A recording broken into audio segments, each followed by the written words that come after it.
Eu ainda lembro do cheiro daquele escritório. Café velho, papel impresso, e o perfume caro da minha chefe misturado com a humilhação que ela estava prestes a me servir na frente de 30 pessoas. Era uma terça-feira de manhã. Reunião de equipe. Eu estava sentada no meu lugar de sempre. Última fileira, canto direito, como se eu fosse parte do mobiliário. Tinha chegado cedo, como fazia todo dia há 4 anos. Tinha preparado uma apresentação que ninguém pediu, mas que eu sabia que ia mudar a direção do projeto principal da empresa. Estava com meu notebook aberto, meu café na mão e um sorriso discreto no rosto. Não sabia que aquela seria a última vez que eu entraria naquele prédio como funcionária. A Renata, minha chefe, entrou na sala com aquele andar de quem sabe que vai causar um terremoto. Ela nem me olhou. Ficou de pé na cabeceira da mesa, abriu um papel dobrado e disse: "Antes de começarmos, preciso comunicar um desligamento imediato." O silêncio que caiu naquela sala foi pesado. Todo mundo olhou um para o outro. Eu também olhei. E foi quando ela virou o rosto na minha direção. "Camila, você pode recolher seus pertences agora." 30 pares de olhos pousaram sobre mim ao mesmo tempo. Alguns com pena, outros com curiosidade. 1 ou 2, com satisfação mal disfarçada.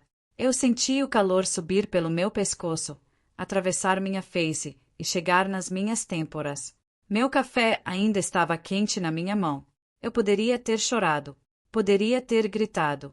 Poderia ter jogado aquele café. Mas não fiz nada disso. Fechei meu notebook com calma. Peguei minha bolsa. Me levantei. E antes de sair, olhei para Renata, só para ela, e disse baixinho: "Obrigada pela oportunidade." Ela virou o rosto. Já tinha me apagado. O que ela não sabia era que, naquele exato momento, enquanto eu atravessava o corredor com passos controlados e coração disparado, uma ideia que eu tinha guardado há 2 anos começou a pulsar dentro de mim como nunca antes. Naquele mesmo dia, antes do sol se pôr, eu ia abrir minha própria empresa. E essa é a história de como a pior manhã da minha vida se tornou o primeiro dia da minha liberdade. Mas para você entender o peso daquele momento, precisa entender de onde eu vim. Sou filha do meio.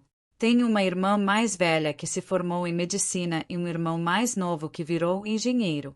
Na minha família, sucesso tinha endereço certo. E esse endereço nunca foi o meu quarto. Cresci ouvindo a Fernanda vai longe e o Lucas tem futuro. Sobre mim? Silêncio, na maioria das vezes. Ou então, a Camila é criativa, mas criatividade não paga conta. Meu pai falava isso sem maldade. Era o jeito dele de me preparar para o mundo. Mas o mundo que ele conhecia era diferente do que eu estava enxergando. Eu queria trabalhar com comunicação, branding, identidade de marca. Desde os 16 anos eu redesenhava embalagens de produto por diversão. Criava campanhas imaginárias para empresas reais. Tinha um caderno cheio de conceitos que, anos depois, eu veria marcas milionárias lançando como se fossem novidade. Entrei numa faculdade de publicidade com bolsa parcial. Trabalhei como garçonete nos fins de semana para pagar o restante e me formei com média alta e 0 conexões. Enquanto meus colegas faziam estágio em agências grandes porque o pai era sócio de alguém, eu mandei currículo para 236 lugares. Recebi 11 respostas. Fiz 8 entrevistas. Fui rejeitada 7 vezes. A 8ª foi a Nescom, uma empresa média de comunicação corporativa. Não era glamourosa. Não era o que eu sonhava, mas era uma porta. E eu entrei por ela de cabeça. Nos primeiros 6 meses, eu fui invisível de propósito. Observei tudo. Aprendi os processos. Identifiquei os problemas que ninguém queria resolver. E comecei a resolvê-los quieta, sem pedir crédito, sem chamar atenção. Mas tem uma coisa que ninguém te avisa quando você é competente e discreta numa empresa. Alguém sempre nota. E essa pessoa nem sempre quer o seu bem. A Renata tinha chegado a Nescom 1 ano depois de mim, vinda de uma agência maior, com um currículo reluzente e a habilidade perfeita de parecer que as ideias dos outros eram dela. Em 3 meses, ela já era gerente. Em 6, era minha chefe direta. Eu percebi o problema no dia em que apresentei uma estratégia de reposicionamento de marca para um cliente médio. Ela levou para a diretoria como se tivesse desenvolvido sozinha, e o diretor virou para ela e disse: Renata, você é exatamente o que essa empresa precisava. Eu estava na sala, do meu lado esquerdo, sentada, com um arquivo aberto no meu notebook. Ela não me citou, não me olhou. Sorriu pro diretor como se eu não existisse. Fui pro banheiro, fechei a porta do cubículo, respirei fundo 3 vezes, e decidi que ia continuar trabalhando, mas dessa vez, ia guardar tudo. Cada e-mail, cada arquivo, cada conceito, cada estratégia, tudo com data, tudo salvo em 2 lugares diferentes. Não por raiva, por inteligência. Durante os 2 anos seguintes, aprendi mais do que em toda a minha vida acadêmica. Aprendi como grandes empresas compram serviços de comunicação. Aprendi o que os clientes reclamavam que nunca chegava nos ouvidos dos diretores. Aprendi onde estavam as ineficiências, os desperdícios, os buracos que uma empresa menor e mais ágil poderia preencher com metade do custo e o dobro da qualidade. E aprendi que eu tinha algo que a maioria das agências grandes não tinha. Eu entendia o cliente médio. A empresa familiar que queria crescer, mas não sabia como se comunicar. O negócio local que tinha um produto incrível, mas uma identidade visual de 2003. O empreendedor que sabia fazer, mas não sabia contar. Eles eram invisíveis pro mercado premium. Mas eu os via, porque eu tinha sido invisível também.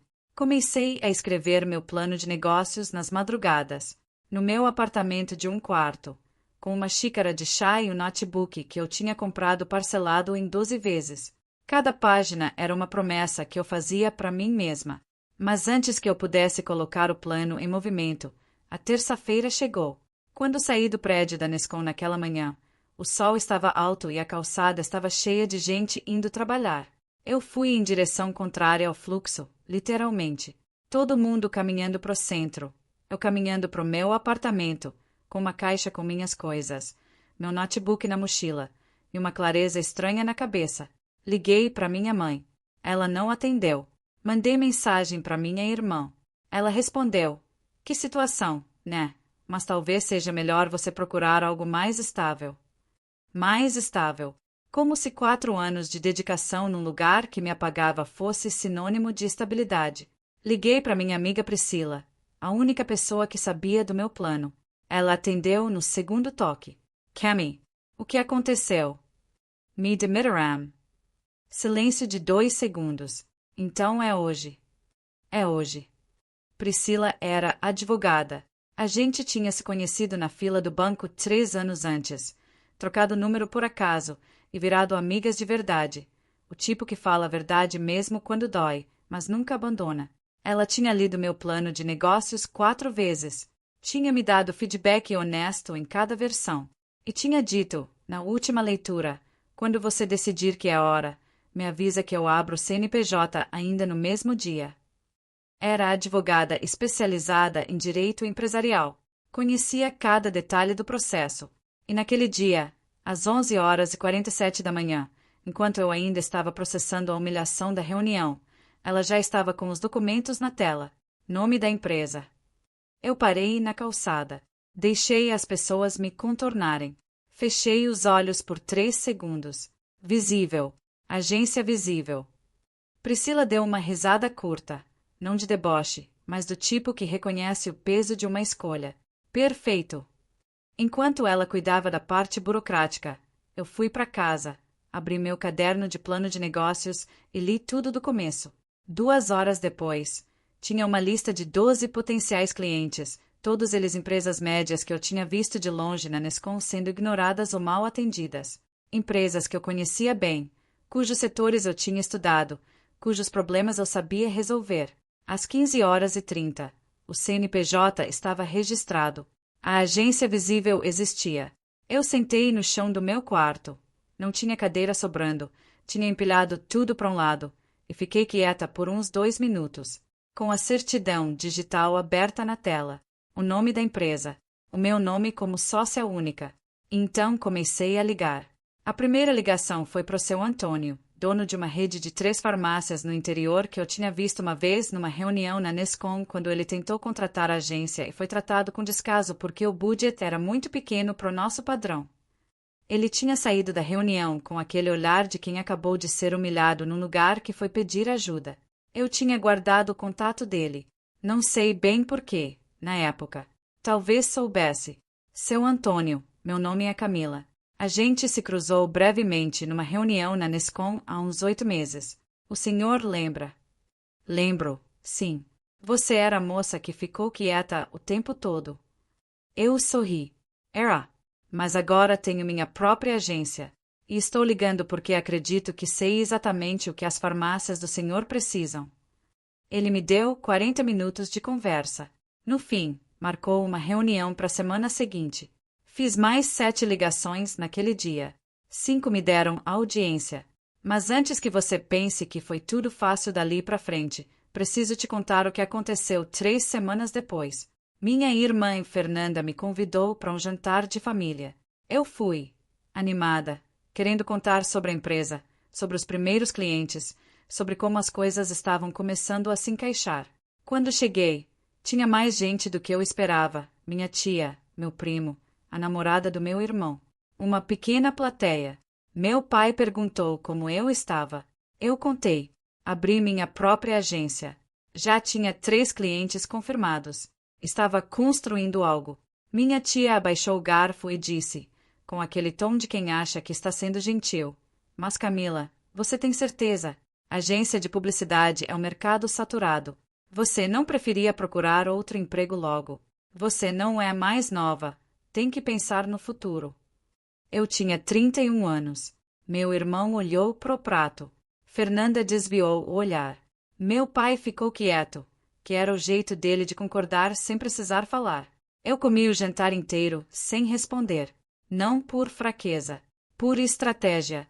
Tinha aprendido que pessoas que não acreditam em você não merecem o privilégio de ver sua reação. Elas merecem ver o resultado. Saí de lá com o estômago cheio e a decisão ainda mais firme. Os primeiros 90 dias foram os mais difíceis da minha vida adulta. Trabalhava do meu apartamento. Minha mesa era a bancada da cozinha. Meu estúdio de reunião era o café da esquina com Wi-Fi decente. Fazia tudo sozinha.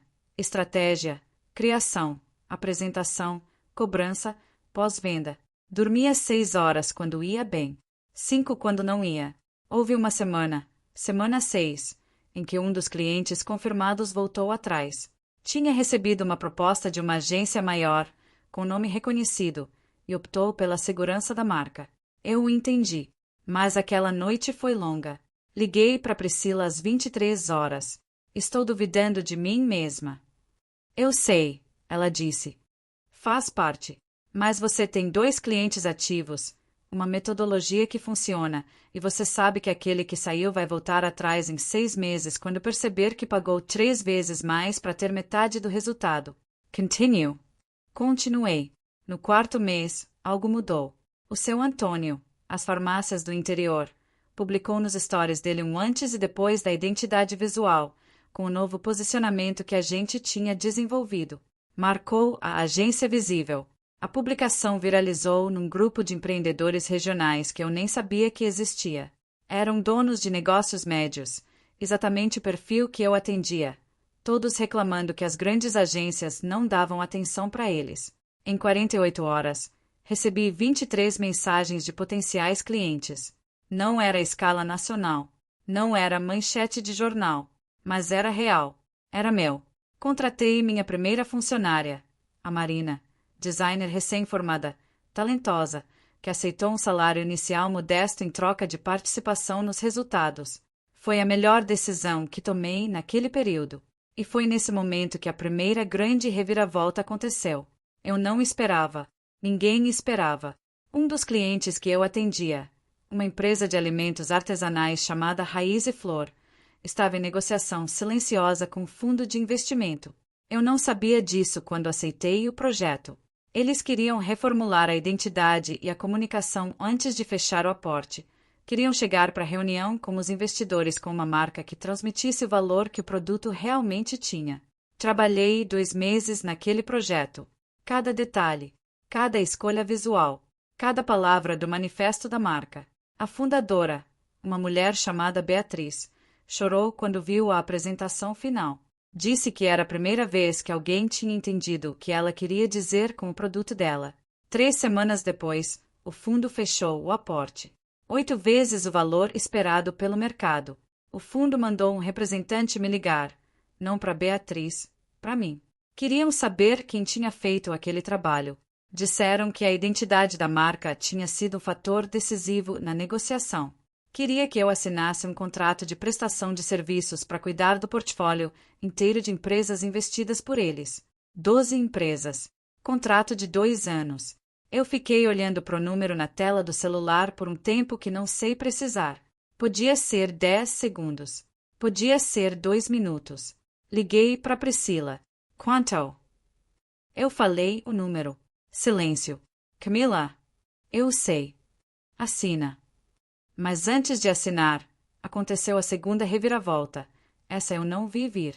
Recebi um e-mail de um endereço corporativo que eu reconheci imediatamente. Nescom. Não era da Renata. Era do diretor-geral, o Marcos. O mesmo homem que tinha aplaudido minha estratégia sem saber que era minha. O e-mail era formal, mas o tom era diferente. Ele tinha visto o trabalho da agência Visível, especificamente o case da Raiz e Flor, que tinha aparecido na imprensa de negócios regional. Queria uma reunião para explorar uma possível parceria ou aquisição. Aquisição. Eles queriam comprar minha empresa. Eu li o e-mail 3 vezes. E então fiz uma coisa que eu nunca esperava fazer. Marquei a reunião. Entrei na Nescom 8 meses depois de ter saído com uma caixa de pertences e 30 pares de olhos me observando. Desta vez, eu tinha chegado de Uber executivo. Estava com um blazer que eu tinha comprado na semana anterior. Não caro demais, mas exatamente certo. Cabelo arrumado. Posture calma. Notebook na mochila com cada número da empresa organizado em slides limpos. A recepcionista me reconheceu. Abriu um sorriso desconfortável. Camila, que bom te ver. Obrigada, eu disse, com o mesmo tom que usei no dia em que saí. Neutral. Educado. Sem sobras. O Marcos me recebeu na sala de reunião principal. Não a sala onde eu tinha sido demitida, outra. Ele se levantou quando eu entrei. Apertou minha mão com as 2 mãos dele, que é o gesto universal de quem sabe que o poder mudou de lugar. Camila, o que você construiu em menos de 1 ano é impressionante. Obrigada. Estamos muito interessados em trazer a agência Visível para dentro da Nescom. Você continuaria como diretora criativa, teria estrutura, equipe, budget. O Arcos, eu disse, suave. Eu ouço o que você está dizendo, mas a Visível não está à venda. Ele piscou. Estou aberta a uma parceria estratégica em projetos pontuais, mas minha empresa é minha.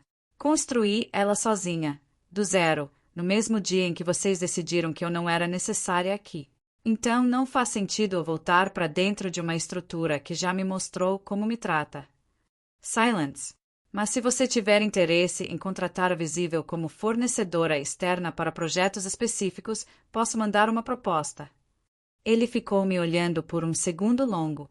Depois deu uma risada curta, de respeito, não de ironia. Pode mandar. Enquanto eu saía do elevador do prédio da Nescom, o celular vibrou. Era uma mensagem da Renata. Oi, Cami, tudo bem? Vi que você foi hoje aqui na empresa. Se quiser tomar um café e colocar o papo em dia, estou aqui. Eu segurei o celular. Li de novo. E então abri meu aplicativo de contatos, fui até o nome dela e bloqueei. Não por raiva, não para me vingar, mas porque algumas portas, quando você escolhe fechar, precisam ficar fechadas. Assinei o contrato com o fundo de investimentos na semana seguinte. Em 12 meses de agência Visível, eu tinha uma equipe de 7 pessoas, 14 clientes ativos, 2 contratos de longo prazo e uma receita que eu não vou divulgar aqui, mas que garantiu que eu nunca mais precisei olhar para o saldo bancário com medo. Minha mãe me ligou quando viu uma entrevista curta que dei numa revista de negócios regional. Ficou em silêncio por um tempo, e então disse, eu sempre soube que você ia chegar longe. Eu quis dizer muita coisa. mas só disse, obrigada, mãe. Meu pai mandou uma mensagem. Era curta, orgulho de você. 3 palavras que levaram 31 anos para chegar. Minha irmã Fernanda me convidou para almoçar. Veio arrumada, sorridente, falou sobre o quanto minha trajetória era inspiradora. Perguntou se eu poderia ajudar o consultório dela com comunicação digital. Eu sorri. Disse que ia ver o que podia fazer. Não cobrei dela, mas também não dei desconto emocional. Fui profissional. Tratei como client. Porque no fim, era isso que ela estava pedindo. Não era a irmã mais velha que voltou. Era uma cliente nova. E eu sabia separar as duas coisas. Mas a parte que mais me marcou aconteceu num evento de negócios, 6 meses depois do contrato com o fundo. Era um painel de empreendedoras. Eu estava como convidada, não como palestrante principal, mas como uma das vozes do painel, sentada no palco com outras 4 mulheres, respondendo perguntas da mediadora. A mediadora perguntou: qual foi o momento decisivo da sua trajetória empreendedora? As outras mulheres falaram sobre aporte, sobre virada de mercado, sobre o momento em que o negócio escalou. Quando chegou a minha vez, eu pensei por 2 segundos antes de responder. Foi o momento em que me demitiram na frente de todos. A sala ficou quieta. Não porque a demissão foi boa. Foi humilhante. Doeu. Mas foi o único momento em que me sobrou 0 desculpa para não começar. Não tinha mais segurança falsa. Não tinha mais, quando eu me sentir pronta. Não tinha mais, talvez ano que vem. Era agora ou nunca. E eu escolhi agora. Uma mulher na segunda fileira estava com os olhos marejados. Eu olhei diretamente para ela por 1 segundo. Se você está esperando o momento certo para começar, quero te dizer uma coisa. Ele não vai chegar com um arco-íris e uma placa de neon. Ele vai chegar disfarçado de coisa ruim. E quando você perceber, vai ter que escolher muito rápido o que faz com ele. Hoje, quando acordo cedo e abro o notebook na minha mesa, que agora é uma mesa de verdade, num escritório de verdade, com uma janela que dá para a rua, às vezes penso naquela terça-feira, no café que ainda estava quente na minha mão, na forma como eu fechei o notebook com calma, na calçada do lado de fora, o sol alto, o fluxo de gente na direção errada. E penso que a Renata fez a coisa mais imprudente que alguém pode fazer. Ela subestimou uma mulher quieta que já sabia exatamente o que queria fazer. Eles me demitiram na frente de todos. E eu usei aquela plateia como testemunha do começo, não do fim.